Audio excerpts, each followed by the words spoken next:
la Venezuela consciente. Vamos a apostar por el bien de nuestro país. Ha llegado la hora de la recuperación económica y necesitamos...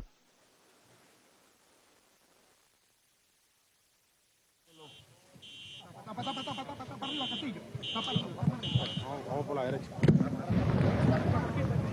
Arriba, mi comando.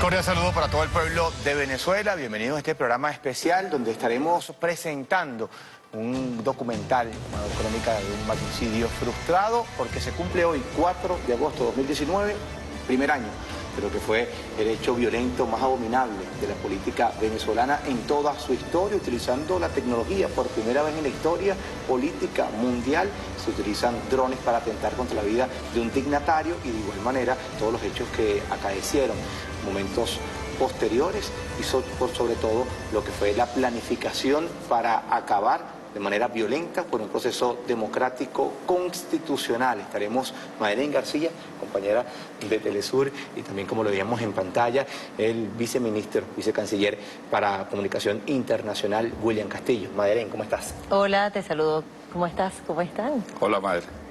Bueno, es un día para recordar. Decía Silvia Flores dentro de los testimonios que se recogieron un mes después, el año pasado, que sería un día que marcaría un antes y un después, porque sería el día del renacimiento. Los que estaban allí sobrevivieron a lo que fue el magnicidio. Se dice muy fácil, decíamos fuera de cámara, ¿no? Fue un magnicidio en grado de frustración, y se dice así, en una frase, pero lo que llevó eso implícito y lo que eso implica es mucho más profundo y gravísimo además. Y además vergonzoso el papel de los medios de comunicación en ese momento. Sí, es un hecho, estamos celebrando o recordando un año de uno de los hechos históricos más trascendentes, no solo los últimos 20 años, si lo vemos a lo largo de la historia de Venezuela, uno puede decir cuántos magnicidios han habido en la historia de Venezuela. Este es un país que no ha sido en su cultura política proclive al magnicidio. Uno puede decir Sucre, que había recién dejado la presidencia de Bolivia, fue asesinado. Después tú vas a lo largo de la historia y te encuentras con el asesinato de Delgado Chalbaud.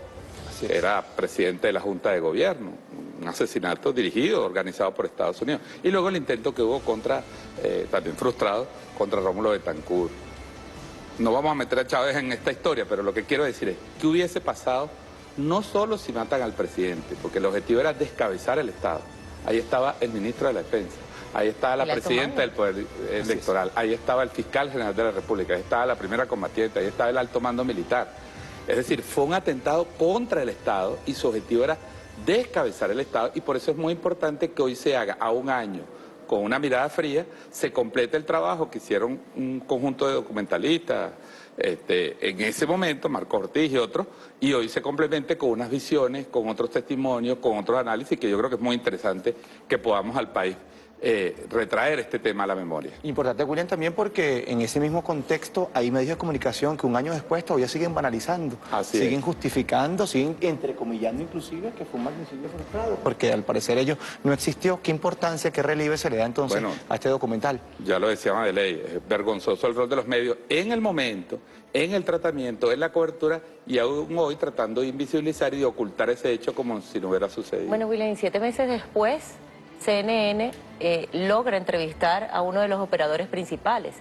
Se supone que puede ser Tabonsky, eso no se sabe porque está de espalda, pero aquí los agüesos investigadores piensan que puede ser. Entonces él entrega, o esa persona que entrevistó CNN, entrega las imágenes en Chinácota, que fue el lugar en donde se entrenaron los terroristas, como para confirmar ciertamente que ellos estuvieron allí, de qué manera los drones iban a impactar, en el toldo, en el lugar donde estaba el alto mando y el presidente de la República. O sea, ellos ensayaron incluso hasta de noche la manera como podía hacerse. Entonces, hay huellas por todos lados. Incluso los propios personas que fueron detenidas acá, que participaron en esto, dejaron su huella por todos lados, ¿no?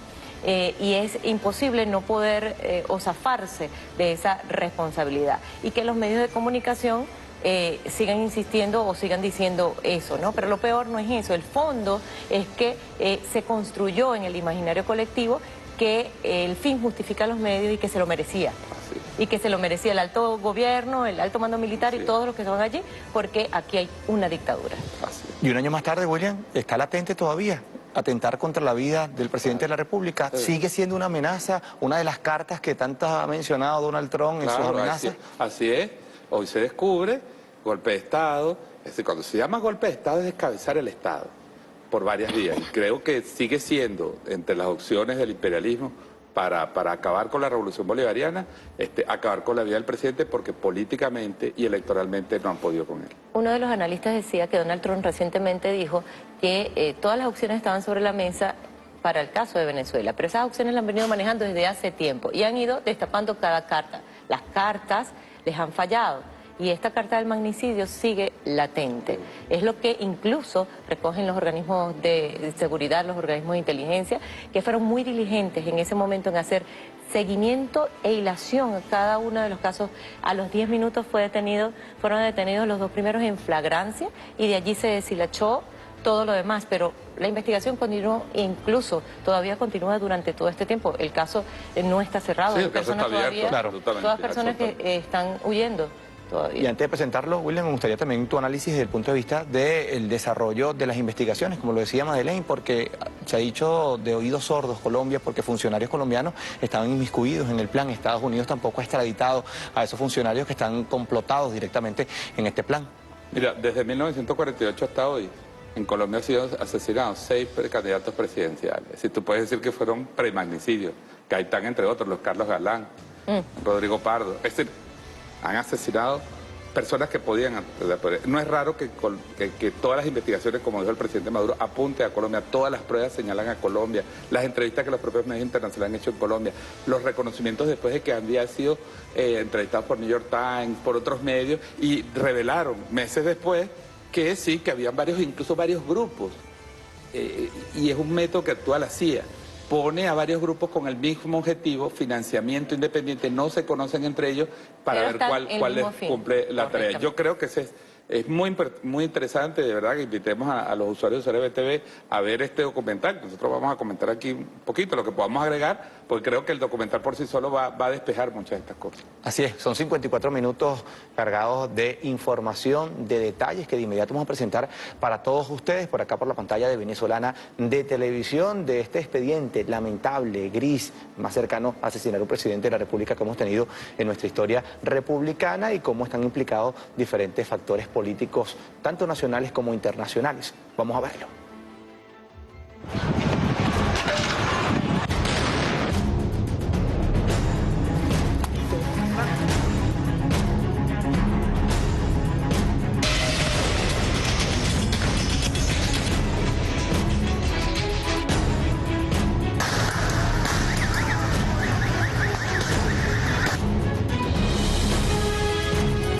Y que se adelanten las elecciones presidenciales para que el pueblo pueda votar.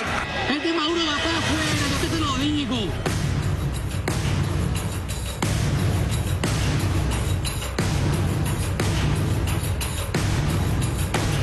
Yo convoco el poder constituyente originario para lograr la paz que necesita la República.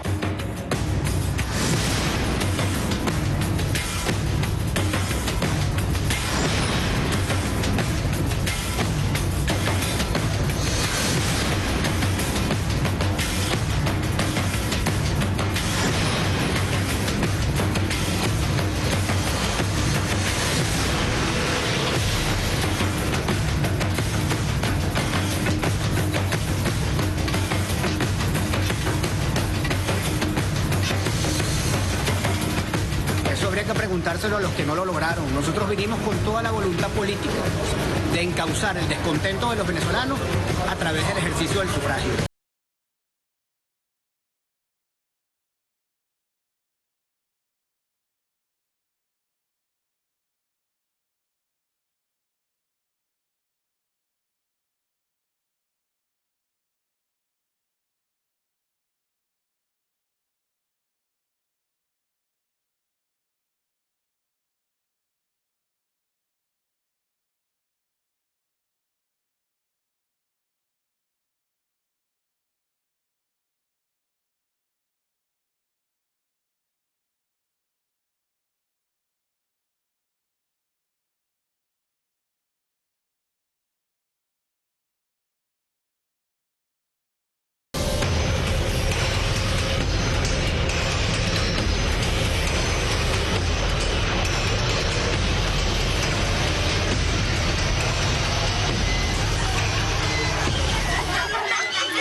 A partir de este momento la operación empieza. Acaba de empezar la operación. Nadie sabe lo que estamos haciendo. No debemos dejar que el temor, el miedo nos domine. Debemos pensar y actuar de forma fría.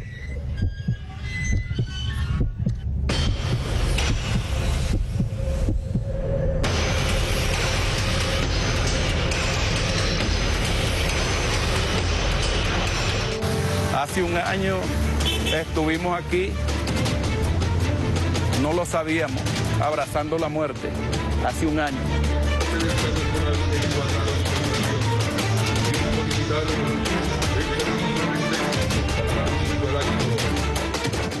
Todo esto estaba lleno de soldados, de compañeros de la Guardia que estaban orgullosamente festejando su aniversario. El 4 de agosto del 2018, el día parecía iniciar con total normalidad. Nosotros, como siempre en la academia, nos paramos a las 5 de la mañana. Incluso ese día, la diana fue un poco más tarde para que los cadetes descansaran más porque iba a ser un día largo.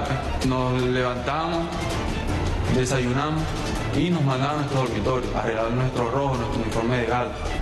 Yo con bastante esmero, puliendo mis botones, puliendo mis escudos, mis correas cruzados, con crema de afeitar.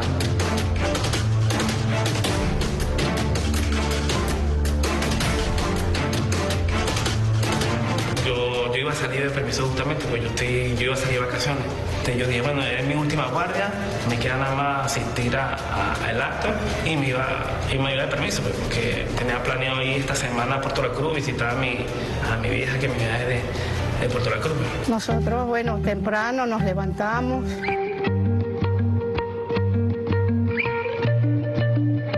Un día normal, tranquilo, estaba un día soleado. El presidente estuvo revisando documentos, revisando puntos de cuentas y revisando la actividad conmemorativa a los 81 años de la Guardia Nacional, que estaba conmemorándose ese día.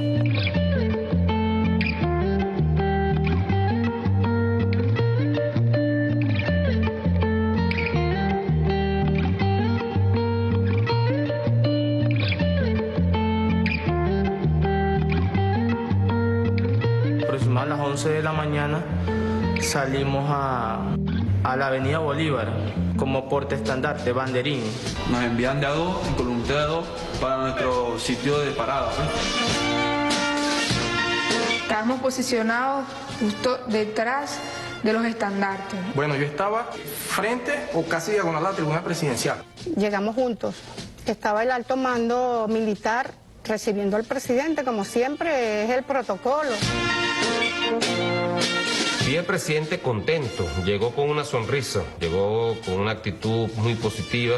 El discurso también del comandante general de la Guardia Nacional Bolivariana me pareció un discurso magistral.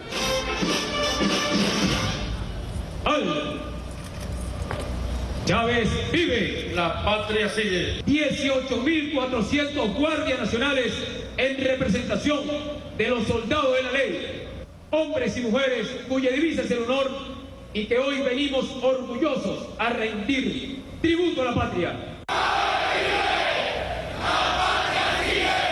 La mayoría de los demás actos se han realizado en lo que fue el Tetiuna, los próceres, y este en particular se estaba desarrollando en el centro de Caracas, con el pueblo. Se veía bellísimo el acto. De hecho, yo le comenté al general ministro de la Defensa, Vladimir Padrino, le comenté, yo le dije, oye, qué bonito se ve el acto aquí, la mirada. Como es la avenida es larga, entonces se veía a lo largo completo la parada militar, se veía imponente, se veía hermosa. Mi comandante en jefe, buenas tardes. Buenas tardes. Permiso para hablar con usted y hacerle entrega de una réplica de la imagen de nuestra Santísima Señora de Chiquinquirá, Madre de Dios y patrona de la Guardia Nacional Bolivariana. Niñita bonita, bendice la Guardia Nacional Bolivariana para que le garantice la paz. Chávez vive. La patria sigue. Todo estaba tranquilo, todo estaba con total normalidad. Ya teníamos rato, aproximadamente ya como una hora en la parada, y se está despidiendo el presidente. Cuando él va a hablar, él da unos pasos adelante para dar el mensaje a la nación. Estábamos en cadena nacional de radio y televisión. Vamos a apostar por el bien de nuestro país. Cuando de repente, atrás de la tarima presidencial, se vio que se levantó un dron de 6 aspas. Nosotros estamos todos en la tarima, cuando vemos que nos pasa por encima, sentimos un ruido. Yo sentí un ruido, inmediatamente veo un dron. De allá de aquel lugar, por encima de las torres del Centro Simón Bolívar, vino el dron. Vino el dron y se proyectó, pasando por encima de la tarima y por allá más o menos a la altura de donde están las banderas, allá por esa altura, la bandera de Argentina, más o menos un poquito más allá la bandera de Venezuela. Allí se estacionó y se vino y se aproximó hacia la tarima. Hizo un estacionario. Y el dron vemos que viene como directo hacia la tarima, o sea, pero él se ubicó como en todo el centro. Uno comienza a ver el monitor a mano derecha, a ver si es que se están tomando imágenes de ese dron. Ha llegado la hora de la recuperación económica.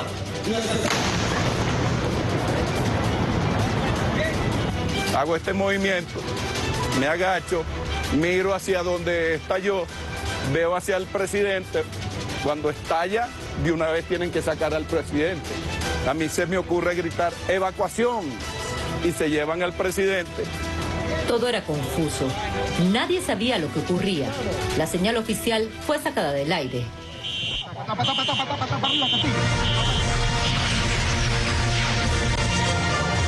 Ahí es donde yo decido sacarlo, porque ya obviamente algo está pasando, que seguirme yo con la toma general. Nunca pensé que iba a romper fila como rompió. Yo siento la explosión y de repente hay algo que me empuja hacia abajo. Cuando me voy a levantar otra vez, ahí fue cuando me cae un pedazo del aparato en el hombro derecho. Mi uniforme se prendió en fuego. Si nosotros vemos la repetición de las imágenes, hasta las cámaras que estaban filmando el evento vibraron. Que las mismas ondas que se llegaron movió el camión móvil. Lo hizo tambalear. Obviamente yo me pongo activo, veo la acción de la primera dama, la primera combatiente, veo la acción del jefe mirando hacia el cielo y escuchamos una segunda detonación. Cuando inmediatamente explota otra cosa. No sabíamos qué era porque nosotros ese segundo dron no lo vimos, sino que escuchamos y sentimos la explosión. Por allá escuchamos la segunda detonación. Ya para ese momento se habían desarrollado los planes de seguridad de nuestra Guardia de Honor, que actuó profesionalmente, lealmente. me dolía todo lo que es la parte del cachete, frente y cabeza, porque yo pensé que era una herida más grande. Todos arrancamos a correr y ahí es donde me doy cuenta exactamente que estoy herida. Yo sentí como algo que me sobrepasó por encima de mi ojo derecho. El dron explota, él entra, pero no me salió, me dejó ahí. Y si pisa un poquito más abajo, no contaría esto lo que estoy contando ahorita. Yo pensaba que me habían dado un tiro en la cabeza. Y bueno, nombraba a mi hijo, porque yo tengo un bebé de 3 añitos, y lo nombraba era él, pero lo nombraba él porque...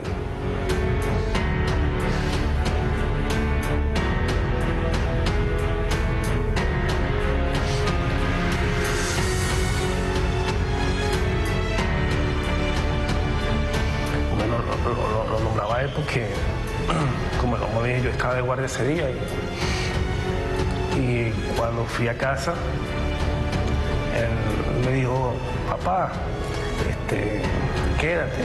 Y yo, no, papá, voy a trabajar. Entonces él me dice, puro trabajar. Y me echo a reír y digo, no, yo vengo a la tarde. Eso pasa muy rápido, pensando que en cualquier momento a nuestras espaldas explotaba. Pensábamos que habían puesto también C4 en la tarima.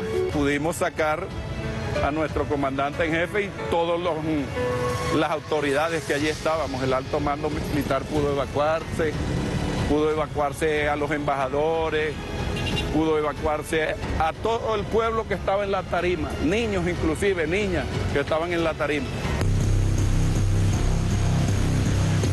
A escasas 2 cuadras de la avenida Bolívar se escuchó la segunda detonación. Era el otro dron. Los terroristas colocaron el aparato frente al edificio Don Eduardo y emprendieron su marcha. Se estacionaron al cruzar la calle. Lo que nunca se imaginaron era que personas que vieron su actuación sospechosa los abordarían.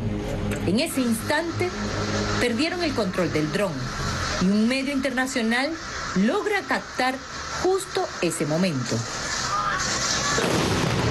La granada cayó, o sea, la granada, no sé qué carajo sería, cayó dentro de un edificio con una explosión muy grande. Eso parecía que hubiese habido un terremoto. Los edificios de nosotros se estremecieron.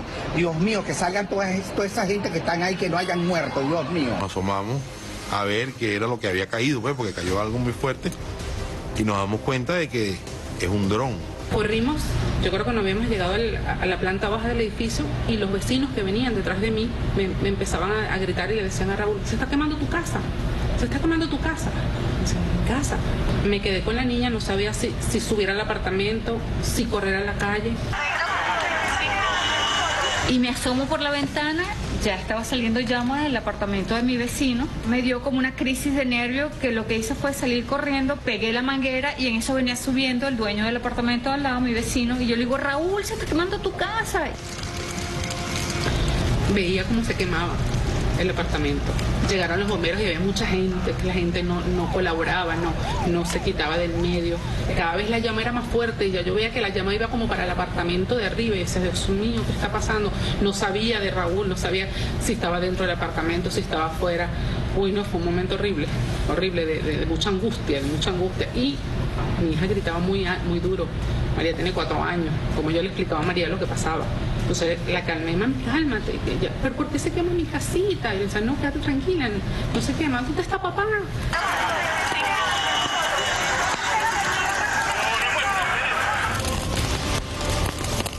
Me puse mal porque me dijeron que mi hija estaba en el hospital, que le habían llevado a emergencia. ¿Qué pasó con Yasmeri? Ella se asomó para ver, vio el dron que estaba girando. Ella no sabía qué era eso porque le llamó la atención el ruido que sintió. Cuando se tomó, explotó y le cayeron los vidrios. Le rozó la cabeza por la frente, se rompió el brazo.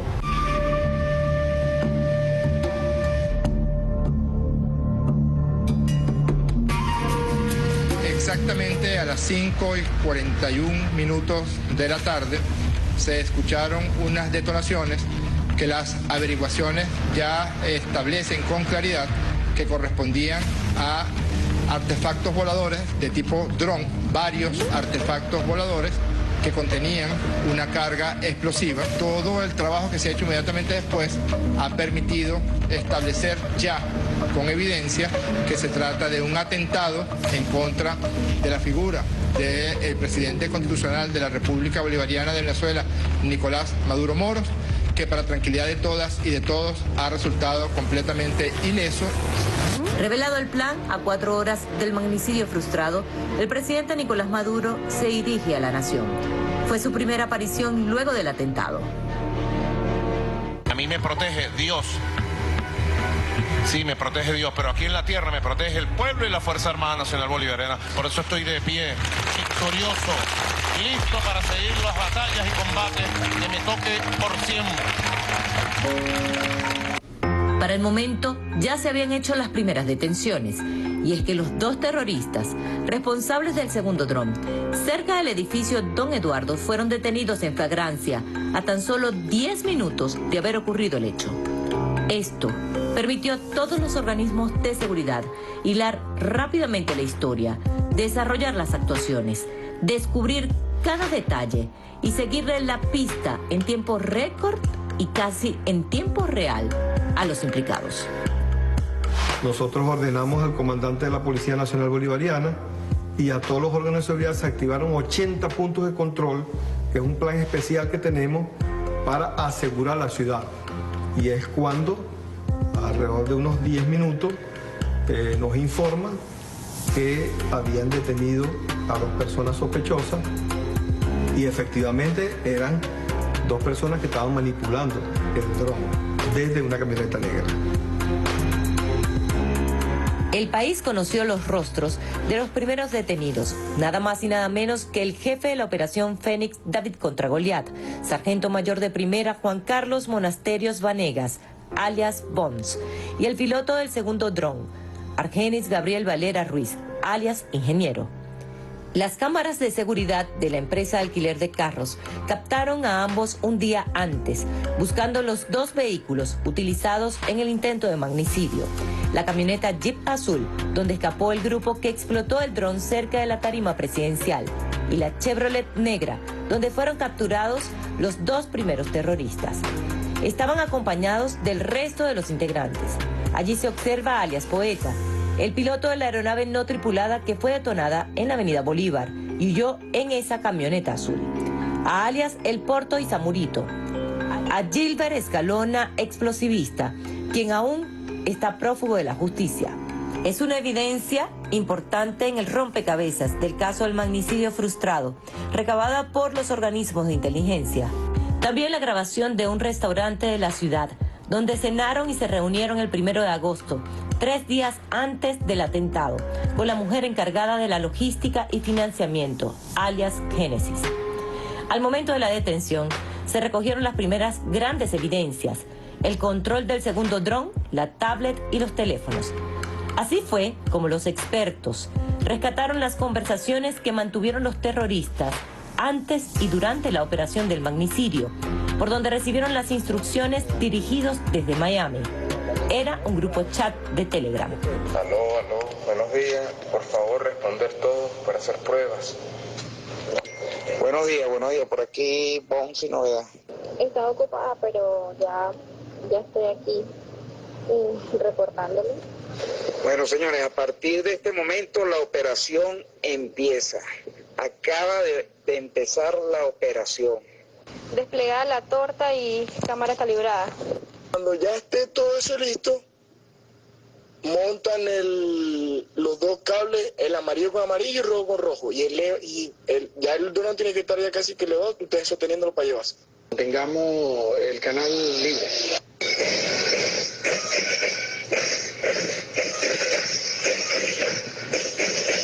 Alfa 1, que le comuniques a ingeniero que el mando debe estar en P para que le pueda dar al blanco. Hay indiscutiblemente elementos que son auténticos, en este caso el ADN, la huella digital y la espectrografía de voz, que en efecto todos ellos de alguna manera dirigieron y recibieron instrucciones a través de mensajes digitales. Científicamente, obviamente, la participación está comprobada. Hay bastante importante elementos de convicción que maneja el Ministerio Público a través de los diferentes organismos de seguridad y de investigaciones penales, bastante labor científica, tecnológica, de macroevidencia, que en efecto no cabe duda de todo lo que sucede allí.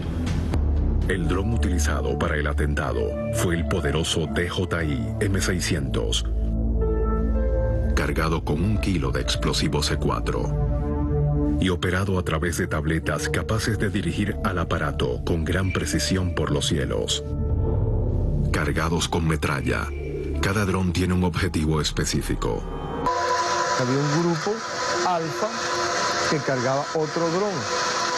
Ejecutaron las acciones terroristas en el centro empresarial Ciprese, en el piso 10, en la oficina 10B, que también está muy cerca de la avenida Bolívar. Y esta fotografía que la tomó nuestros fotógrafos que se encontraban en el acto, se evidencia claramente la carga explosiva que tenía este dron, que es un dron especial para soportar peso. Llegamos al apartamento en Crista Crespo, donde fue ejecutado, lanzado, arrojado el dron, con destino hacia la tarima presidencial. Ok, María, atenta María, tienes que subir, te va a bajar a abrir el conserje, sube con el conserje y subes al piso 10, allá está el equipo esperándote. Copiado. Y mi equipo, que es mi persona, el ingeniero y Segurito, nos quedamos por la avenida Lecuna. En el momento de que se estaba operando la misión, recibimos una llamada norteamericana de un señor que se hacía llamar Halcón 2, que él mismo nos llega y nos dice, yo le explico, de que no puedo detonar el dron con el mando porque se tenía previsto eso. Entonces él procede y activa un mensaje y escucho la detonación. Mi trabajo era ser la chofer del piloto 1 del dron número 1, llevarlo al lugar de ejecución y después extraerlo del lugar. Pero, ¿quiénes operaban los aparatos? Me fui de baja por propia solicitud en el año 2013. Posteriormente, cuando yo conocía ya al capitán Caguaripana entre el año 2004-2006. Y me habla sobre con el tiempo, me habla sobre la operación para Macay. Yo le dije que no estaba de acuerdo para participar. Me presenta el teniente Pico. Posteriormente, en el mes de octubre del año 2017, me contacta el teniente Pico para decirme que todavía sigue en pie la lucha para salir de este régimen.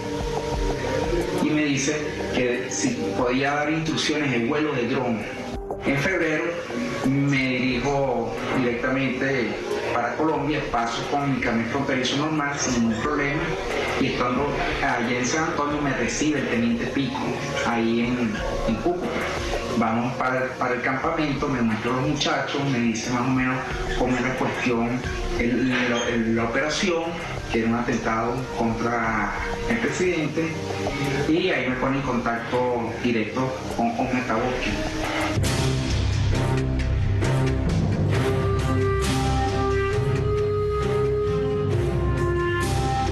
Alias Poeta y alias María eran el equipo responsable del primer dron, que explotó cerca de la tarima presidencial. Fueron detenidos en Barinas, región de los Llanos venezolanos, a 7 horas de la capital. Iban rumbo a Colombia.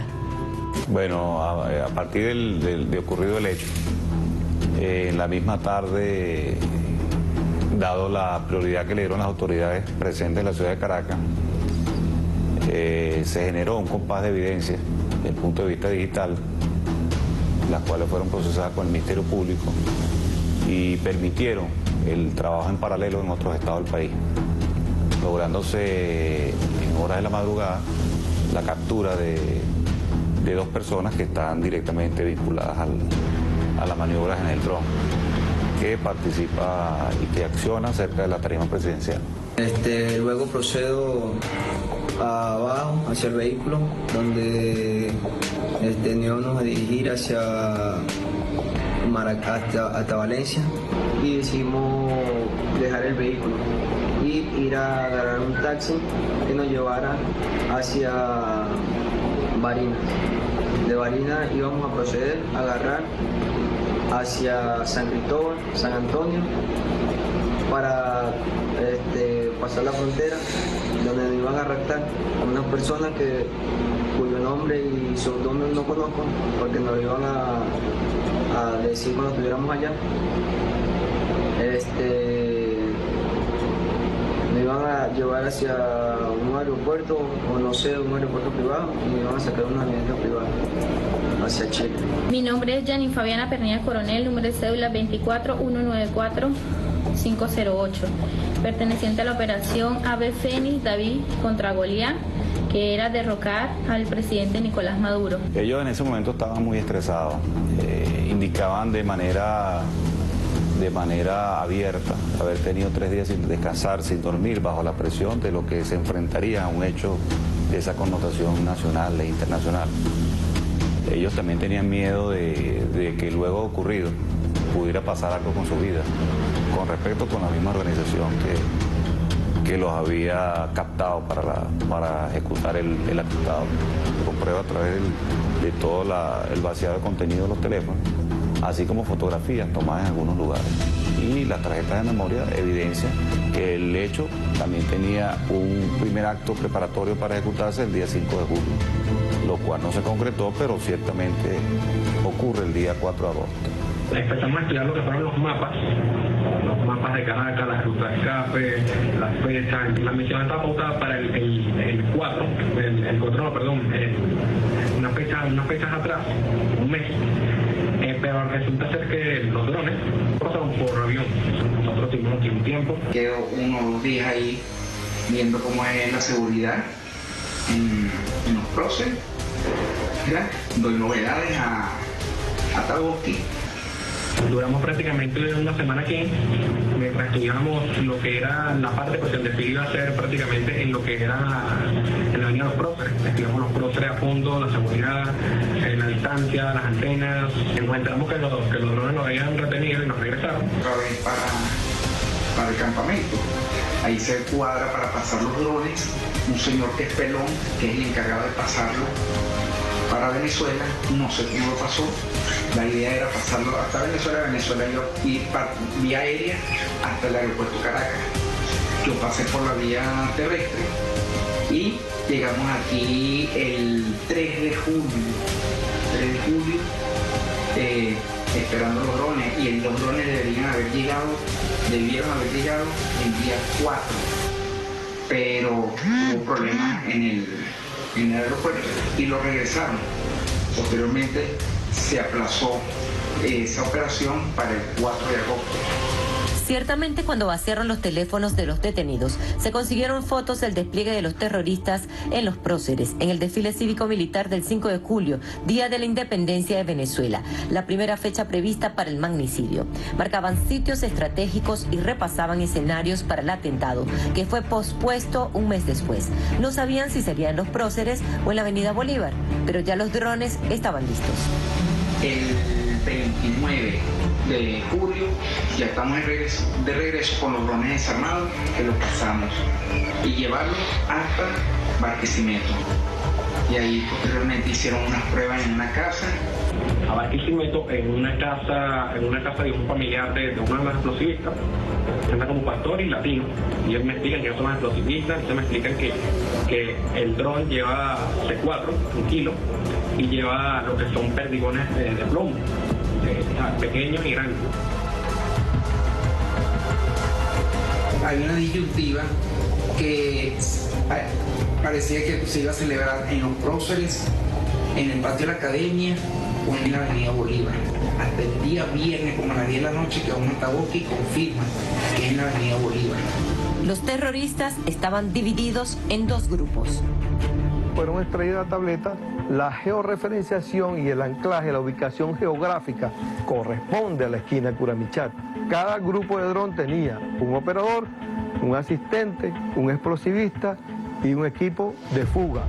Mientras el primero debía detonar sobre la tarima, el segundo de ellos debía hacerlo dentro de ella, para que no quedara sobreviviente alguno.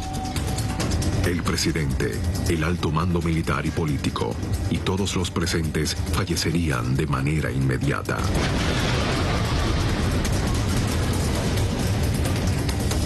El grupo Alfa despegó el dron desde la ventana del piso 10.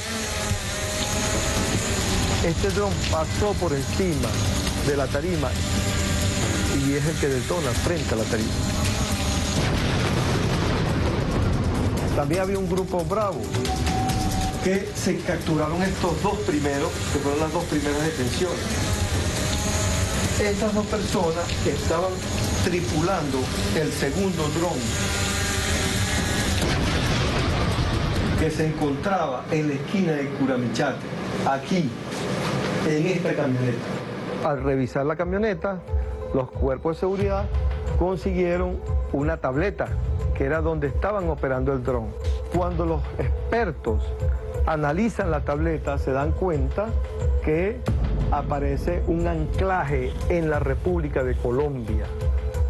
Y aparece también las prácticas que estaban realizando en Chinácota, en el norte de Santander, muy cerca de la frontera con Venezuela, y está la traza de los drones durante las prácticas que realizaron en Chinácota. Cúcuta, el norte de Santander. Esta es la cabaña Atalanta. Esta cabaña queda en Chinácota. Estas fotos son tomadas del celular y de las tablets de los terroristas. Precisamente dentro de las instalaciones aparecen los terroristas Brian de Jesús Oropesa, alias el poeta, Henry Rivas Vivas, alias Morfeo, y Alberto José Bracho Bosques, alias Porto.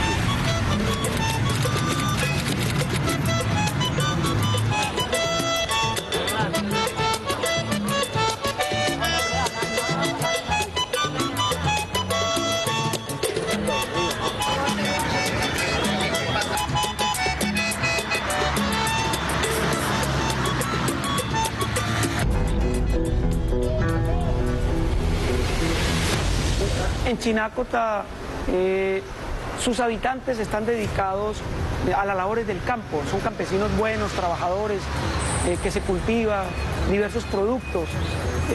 Es gente que vive del turismo y del comercio. En general, los habitantes de Chinácota es gente laboriosa y honrada. Pero en los últimos 20 años se ha venido presentando un fenómeno en el área metropolitana de Cúcuta y los municipios adyacentes, y es cada vez hay una mayor penetración del narcotráfico en la región y en los sectores productivos. Chinácota se ha convertido, lo han usado grupos ilegales de paramilitares y de narcotráficos para su beneficio. Y ahí, entonces, por ejemplo, algunos de ellos han convertido a Chinácota como su centro de operación. Y Chinácota fue el centro de operaciones de quienes intentaron acabar con la vida del presidente Nicolás Maduro. Con pruebas lo afirma el gobierno venezolano. Un poblado de más de 16.000 habitantes, a casi una hora de Cúcuta. Acá, para muchos, es mejor pasar desapercibido. El que pregunta sobre el lugar donde entrenaron los autores del atentado frustrado, recibe respuesta.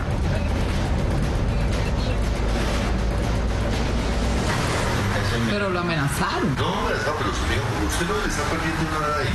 ¿Para qué se pone a averiguar cosas que no son de ellos? No incumben a usted. Esto es mente así.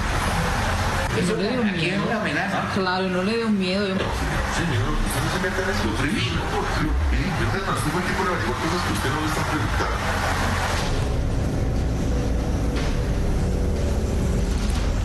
En este barrio, la mayoría son cabañas de alquiler vacacional. A veces las construcciones obligan a tomar otro camino. Hay que ir a pie.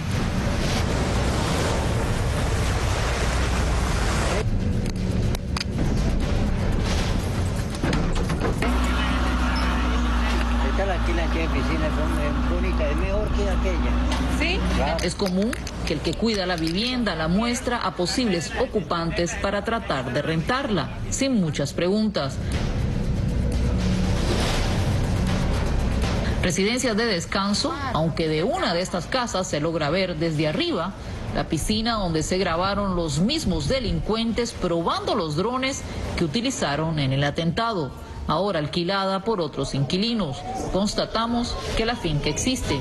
La finca existe y coincide con las fotos que se tomaron los terroristas en los meses de entrenamiento en Chinácota.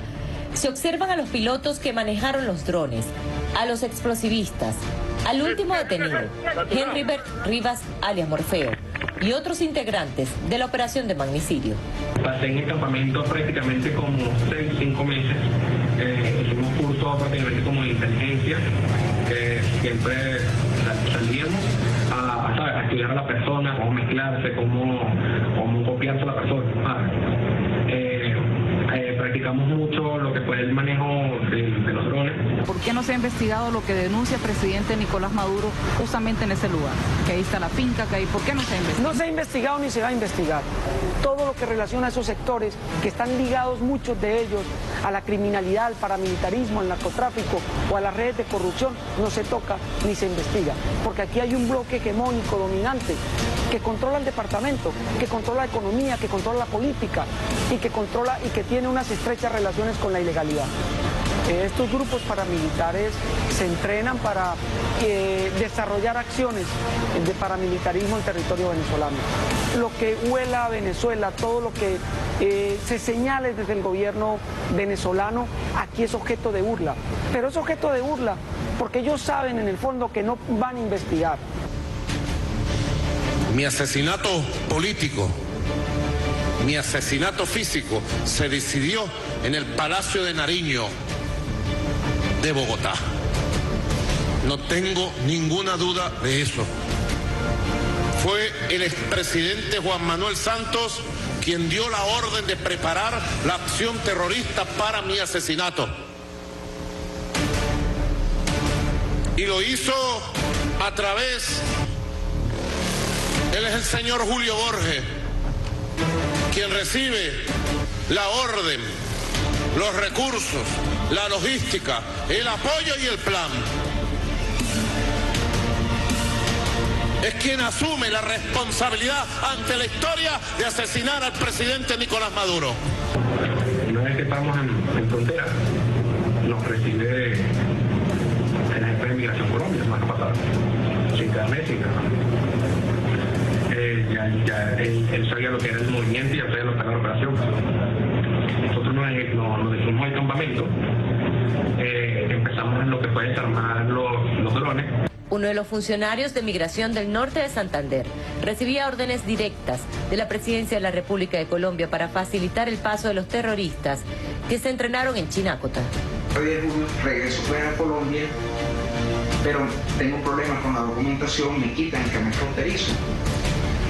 Llegando yo a San Cristóbal, recibí un mensaje de texto del diputado Juan Requesén diciéndome que él era el encargado de hacerme el favor para pasar hasta el otro lado por medio de Julio Borges, que lo había mandado a hacer eso. Hace varias semanas fui contactado por Julio Borges, quien me pidió el favor de pasar a una persona de Venezuela a Colombia. Se trataba de un monasterio. Me contacté con él a través de la mensajería. Yo estaba en San Cristóbal y una vez le escribí a Mauricio Jiménez, supervisor de migración, y le hice la solicitud y él inmediatamente se pusieron en contacto con Juan Monasterio para hacer el pase de San Antonio a Cúcuta.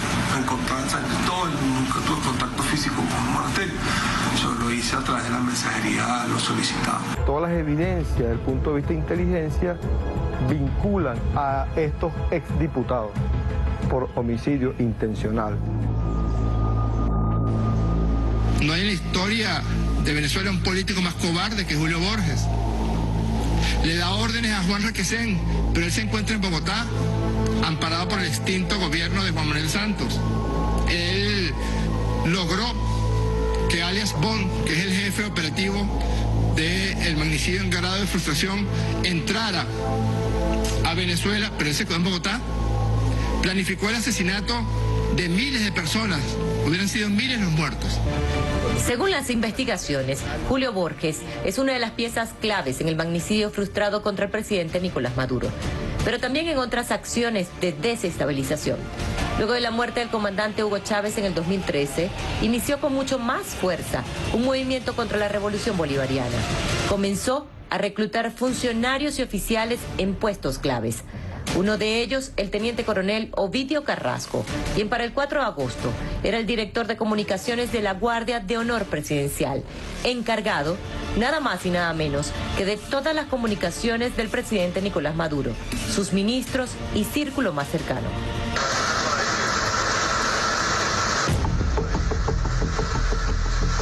Ese día, algo falló en el plan de los terroristas. Fueron encendidos los inhibidores de señal que hicieron que los drones perdieran el control. El comandante Carrasco, en medio de la historia, suponía ser uno de los héroes anónimos. ¿Qué sucede con este dron? No estaba configurado para retornar al punto de partida, que es una de las tantas aplicaciones que tienen estos sistemas. Me imagino que los terroristas, viendo que perdían el control, entraron en desesperación, activaron el dispositivo explosivo. Si hoy el presidente, mi comandante en jefe, está con vida, es gracias primeramente a Dios y al trabajo unido que tiene la Guardia No Presidencial día a día, con los mejores hombres leales que tiene la Fuerza Armada Nacional Bolivariana en estos momentos. La detención de un coronel retirado que figuraba en la organización de nombre Osvaldo García Palomo reveló que Carrasco eran los ojos de Julio Borges y un sector de la oposición venezolana en el Palacio Presidencial. Bueno, con relación al comandante Ovidio, en mayo del 2018, este señor Borges me dio como contacto y de hecho yo tuve comunicación permanente con él. Los aspectos que traté con él fue pedir información acerca de la seguridad del palacio, acerca de las unidades que la protegían, del armamento con que contaba. Básicamente fue ese, y la ruta del presidente también, la ruta presidencial, el presidente no estaba. Y bueno, él me colaboró en ese sentido. Esto condujo a su detención y su confesión ratificó lo que ya las investigaciones conducían sobre Julio Borges. Una vez estando ahí, se baja del carro un soldado que viene manejando y el diputado Julio Borges. Me lo presenta y me propuso que me metiera, que fuera parte del proyecto que yo tenía. Porque ese proyecto yo tenía incluido reclutar ingenieros, arquitectos, militares, con la finalidad de establecer líneas de trabajo y líneas de acción. Para lograr el gobierno, fundamentalmente necesitaba la información propia del gobierno para poder utilizarla. O sea, relaciones entre los ministros, relaciones en los grupos que tienen un grupo de poder, que si había gente sólida, unida, cómo había la Fuerza Armada. Y ya cerca de agosto me dicen que no hay actividades militares. Que no hay actividades militares, que se vieron un atentado contra el presidente. Me lo dice el Julio Borges. Igual el día 4 de agosto, tuve una responsabilidad que tenía en la actividad. Y estando aquí me llama de forma desesperada que me vaya de ahí urgentemente porque hubo un atentado contra el presidente, tengo unos drones. Entonces que me vaya de ahí urgente. A la media hora, si yo salí de la actividad y porque tenía que pasar los eventos de la explosión. Sabíamos que estaba en una espiral de violencia superior y que el enemigo puede hacer cualquier cosa porque se va incrementando la espiral de violencia. Ya nosotros por nuestro estudio de inteligencia, por las labores de inteligencia, ya estábamos previendo esto, pero no en esta magnitud y bajo esta nueva forma de ataque con drones. No hay en Venezuela la costumbre política de eliminar al adversario.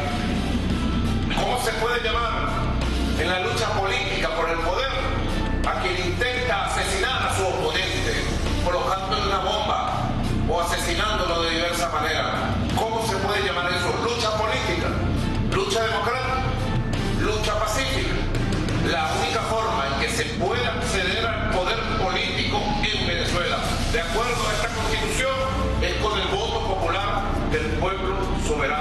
de nuestra patria. ¿Qué hubiese pasado a las horas cuando el pueblo de Venezuela se hubiese visto sin presidente, sin sus líderes militares, todos los hombres y mujeres que llevan la conducción del Estado venezolano? Ese 4 de agosto será recordado como un día de resurrección, porque ese día volvimos a nacer. Nunca antes en el mundo se había registrado un atentado contra un presidente usando drones bombas, equipos fácilmente de adquirir en el mercado. Este es el primero, pero pese a la gravedad de los hechos, a las evidencias, a los testimonios, los medios de comunicación minimizaron y banalizaron el hecho, hasta caer en un comportamiento vergonzoso, como lo describen los analistas. Titularon por mucho tiempo un supuesto atentado, el show del gobierno. Es un insulto a la inteligencia y es un insulto a la verdad. Lo que sorprende es que, habiendo un atentado contra un jefe de Estado, que eso no se condene, que si hubiera tenido éxito, entonces hubiera sido la parranda en Bogotá y la parranda en Miami, etcétera, etcétera. Cuentan que compraron los drones por internet en Estados Unidos y los trajeron hace 6 meses a esta finca alquilada en alguna parte de Colombia. 7 meses después, CNN no tuvo más remedio que cambiar su titular. Ya no era supuesto un magnicidio. Uno de los autores principales rompió el silencio, confirmando lo que ya para el gobierno de Venezuela era un hecho. El entrenamiento en la finca Atalanta en Chinácota, los drones en el lugar, los terroristas, no importaba asesinar inocentes.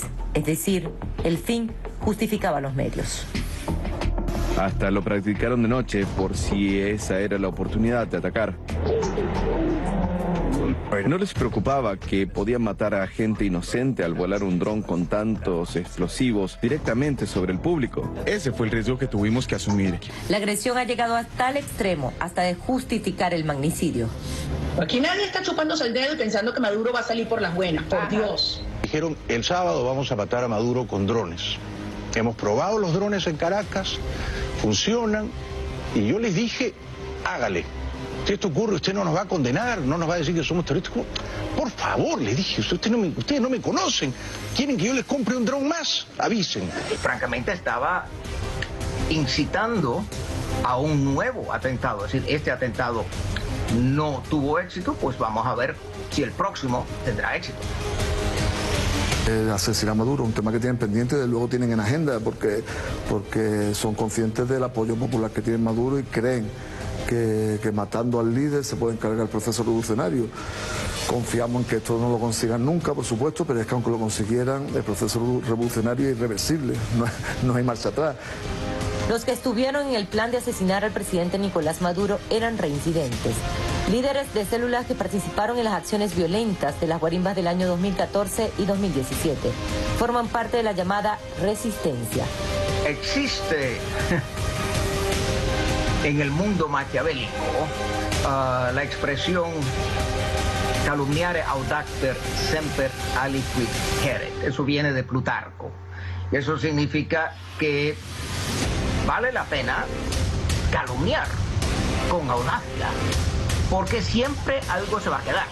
De manera que uno prepara el magnicidio, uno prepara el golpe de Estado, primero calumniando a la persona que uno quiere cambiar.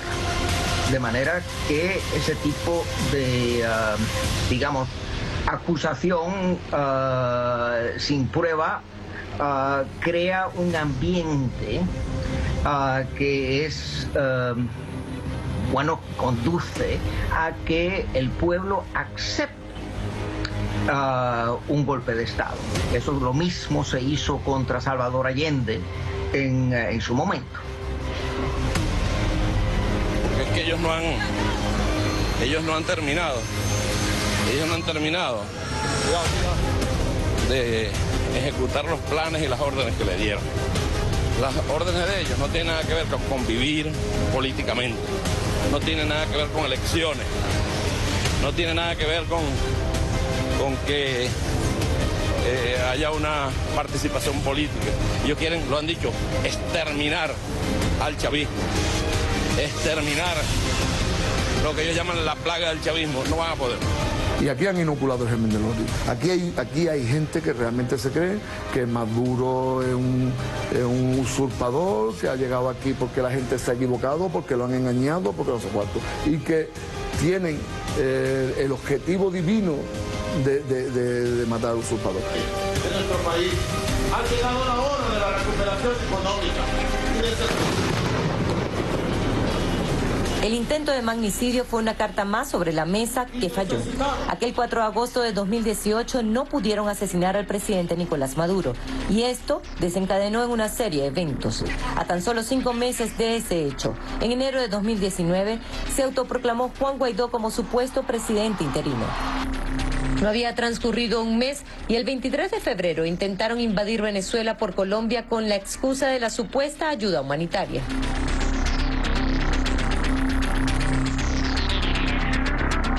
Marzo, sabotaje eléctrico nacional que dejó a oscuras a todo el país. Justo al mes, el 30 de abril, un intento fallido de golpe de Estado. Le siguieron más sanciones económicas por parte de Estados Unidos. Y el último golpe de Estado fue desvelado y se intentaba dar en junio. Mientras 50 naciones desconocen al presidente Maduro, más de 120 países de los no alineados se reunieron en Venezuela dándole apoyo, y también organizaciones y movimientos sociales del mundo en el Foro de Sao Paulo. Ha transcurrido un año del magnicidio frustrado y el país sigue en paz y el pueblo resistiendo.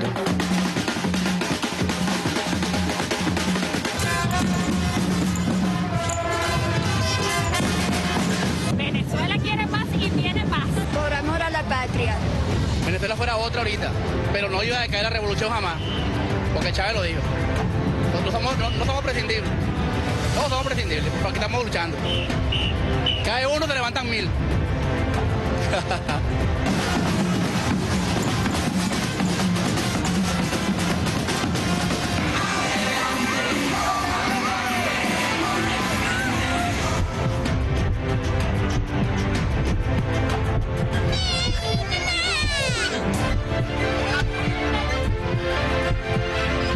Creo en la paz, creo en el diálogo, creo en el trabajo, creo en Venezuela.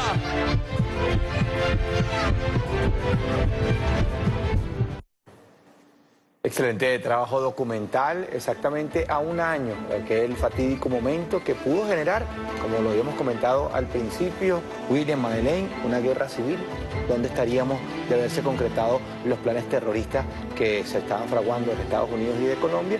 Y Madeleine, importantísimo ese trabajo porque son imágenes inéditas, un trabajo periodístico importante que recaba desde diferentes fuentes, tanto de material internacional como material nacional, lo que ha sido el transcurso de un hecho inédito en nuestro país. Lamentablemente, por primera vez se atenta contra la figura de un presidente utilizando la tecnología, los drones y todo lo que han adelantado los equipos de seguridad y sobre todo medios de comunicación develando materiales como este. Sí, por supuesto, vimos ahí imágenes de CNN, ¿no? Esto logra completar como lo que ya se había dicho, lo que ya el gobierno de Venezuela había dicho, pero es recurrente lo que sucede, cómo matan al mensajero, ¿no? Sucedió el 23 de febrero de este año, donde Telesur, por ejemplo, muestra las imágenes de cómo habían quemado los violentos, la supuesta ayuda humanitaria, y luego entonces le creen al New York Times. Claro, meses después. Sí, tiempo después. Ahora, esto mismo sucede. CNN logra entrevistar a uno de ellos y entonces todavía existe ese supuesto y esa banalización, como dices tú. Pero, ¿qué es el fondo de este tema? Es lo que han inoculado, lo que han sembrado, que el fin justifica los medios, lo que decíamos al principio, y asesinar a Nicolás Maduro, asesinar al alto mando militar, el gobierno de Venezuela se lo merecen. Así es. Yo lo primero quería felicitar recordar a Marco Ortiz hace un año y este trabajo complementado, Madeleine, tuyo, de Adriana Sibori, lo que dice Barre, ¿no? Hay unas imágenes muy importantes que se agregan para entender el contexto de lo que ha pasado. Creo que es un buen momento, un año, con una mirada más fría, sin el tema de las campañas de invisibilización y manipulación que se hizo en los medios de comunicación, volver a atar los cabos y vemos cómo todo empieza a armarse ¿no? Las piezas de estas historias que siempre están desarticuladas, se empiezan a armar y es mucho más contundente. Yo creo que es incluso un trabajo que con algunos ajustes podríamos subtitularlo y enviarlo al mundo, porque la versión que se transmitió al mundo fue precisamente eso, una versión oscura, ¿sabes? Ya tratando de enrarecer, después vino la ridiculización, la banalización del tema. Yo creo que aquí hay un trabajo de investigación serio.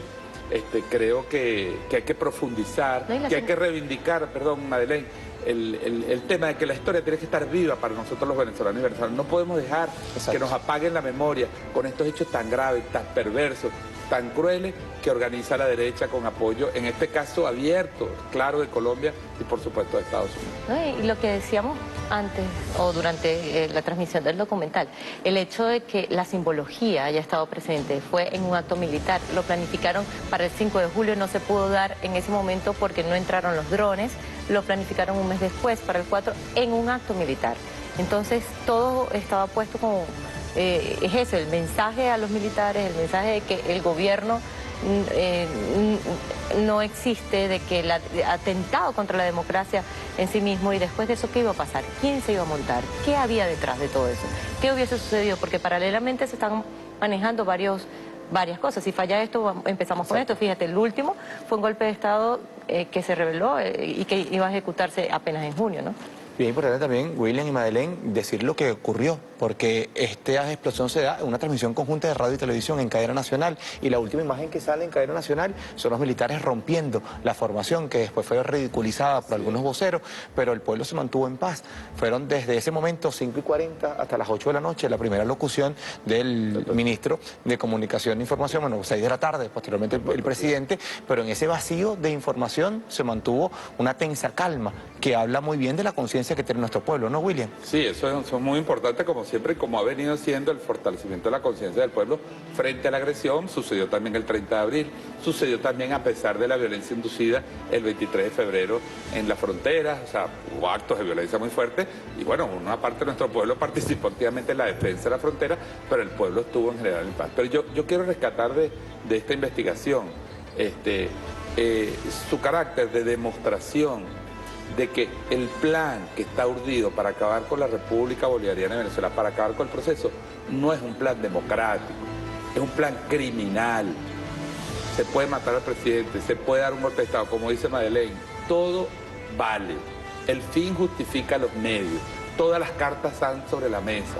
Ese discurso de que no importa que se mueran los chavistas, o esos discursos que a veces escuchamos en las redes sociales, no importa que haya muertos incluso nuestros, pero si tenemos que sacrificar gente para acabar con esto. Es decir, no hay un plan democrático, no hay un plan electoral, no hay un plan constitucional, no hay un plan pacífico, hay un plan violento. Por eso incluso yo he dicho en varios programas, aquí mismo en BTV, que a mí no me gusta el término, que lo usamos mucho nosotros, eso de golpe suave.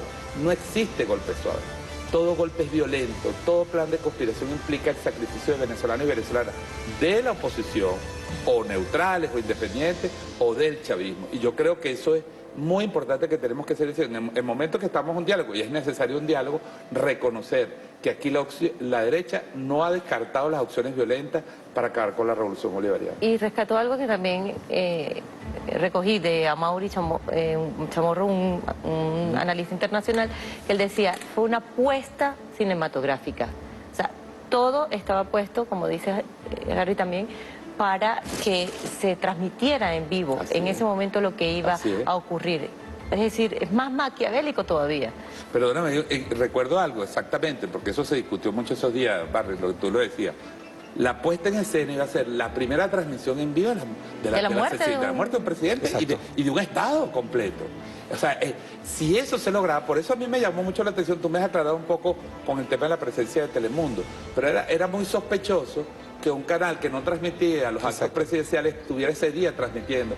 Yo creo que había la intención, no tengo las pruebas, obviamente es una hipótesis, ni soy policía para demostrarlo, pero que había eso, la construcción de algo, la presencia numerosa, no usual de periodistas, o incluso equipos de alta tecnología que no era para poder grabar todo, el viaje del dron, porque después tenías la película, lo que dices tú, la puesta en escena era perfecta, el vuelo del dron. Imagínate la historia después.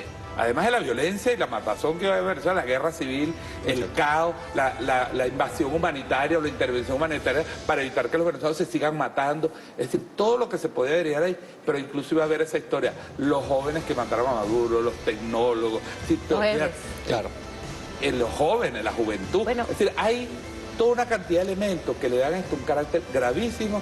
Yo creo que tenemos que seguir analizando y mostrándole a nuestro pueblo. Bueno, Jaime Belli dijo que se había reunido con los organizadores, que él no le había creído mucho, pero dijo, bueno, no deben ser fanfarrones, y me dijeron que si yo los iba a señalar por esto, y él dijo, no, tranquilo, o sea, ellos fueron a hablar, a hacer sus relaciones para cuadrar todo mediáticamente y que no lo fueran, entonces señalar como terroristas o como lo que sea, o sea, incluso los medios se iban a prestar para eso. ¿Cómo iba a ser eso? ¿Qué estaríamos diciendo ahorita nosotros aquí? Y es importante, William, precisamente sobre eso, Madeleine, porque esa historia la sabemos. El golpe del 30 de abril, comenzó el golpe de Estado el 23 de enero, pero ¿qué hubiese pasado, William, si se concreta la explosión? Que era difícil que una persona quedara viva, los que estuviesen en la tarima y los que estuviesen en la primera línea de la formación, porque estamos hablando de 1 kilo de C4 en cada uno de los drones, era para que nadie quedara viva, al menos en 2, 3 cuadras. ¿Qué Venezuela tuviésemos hoy? No, bueno, eso hemos tenido un escenario de caos. Yo creo que la derecha, como ha dicho muchas veces Aristóbulo Isturi, ha jugado en estos 20 años, yo creo en los 20 años de revolución, ha jugado lo que Aristóbulo se llama la estrategia de las 2 patas, ¿no? La pata es la legalidad y la pata es la conspiración. Y en la conspiración vale todo. Desde matar al presidente de la República, de dar un golpe de Estado, asesinar ministros, asesinar dirigentes políticos como Robert Serra, vale todo, asesinar dirigentes campesinos, penetrar en los sicarios para aterrorizar a nuestra organización popular en el campo. Es decir, si se producía esto, respondiendo a tu pregunta, Barry, venía un caos, venía, bueno, en la frontera, imagínate lo que se iba a convertir, venía una situación de violencia, seguramente que ellos esperaban porque el chavismo iba a reaccionar, y entonces venía, por supuesto, ese escenario de la llamada intervención internacional. Porque ellos saben en el fondo, fíjate, que incluso aquí, en el peor de los escenarios políticos, aquí hay 5 o 6 millones de ciudadanos venezolanas que están con la revolución y que van a apoyar esta revolución en cualquier escenario. De tal manera que es una fuerza política, es una entidad política que no se puede destruir con la muerte de un dirigente, pero por supuesto la muerte del ministro de la Defensa, del presidente, significó un hecho de conmoción que iba a desestabilizar el país, que iba a crear un caos y que iba a permitir esa intervención internacional. Y yo termino con esto, pensando en los organizadores. Recuerden que unos días antes del 4 de agosto, Santos está en la fase final de su gobierno, hace un video en internet que ahora no aparece, yo lo estuve buscando hace unas horas precisamente para esto, ahora fue borrado absolutamente, eso se paga para borrar de todas las redes sociales, que es su famoso video con un artista colombiano donde se burla de Maduro y le dice, te quedan unas horas. ¿Por qué? Porque Santos iba a entregar su gobierno con el cadáver de Maduro. El plan era que Santos saliera del gobierno entregando el cadáver de Maduro a Washington. Y ese fue el plan que le fracasó. En Siria ocurrió lo mismo, o sea, en medio de su guerra mataron en pleno a todo el alto mando militar, y es un plan, es una estrategia que se ha venido utilizando en todos estos países en conflicto, o sea, es recurrente, no es algo nuevo, se adapta a cada nación y a cada país y a las realidades, pero es muy duro y es muy grave. Así es, Madeleine. William, Madeleine, muchísimas gracias por habernos acompañado. Quizás habrá una tercera parte. Está esa tarea allí pendiente. Ojalá, ojalá se haga porque pues, realmente el trabajo es extraordinario y creo que se puede incluso afinar con muchos elementos que todavía no están suaves. Está poniendo más trabajo, Madeleine. Felicitaciones, Madeleine. Y bueno, eso es un trabajo de 3. Claro. Es la conciencia tremenda también de nuestro pueblo que se mantuvo en paz, que ha resistido durante esta guerra asimétrica, cruenta, sin precedentes, no solamente en Venezuela y América Latina, sino en el mundo entero. Nunca se había atacado de forma tan vil y baja a un gobierno democrático. Así que ustedes tengan buenas noches y seguir luchando en todo lo que tiene que ver con esta resistencia y sobre todo en los medios de comunicación para que se conozca la verdad de lo que ocurre en nuestro país. Muchísimas gracias por acompañarnos. Feliz noche.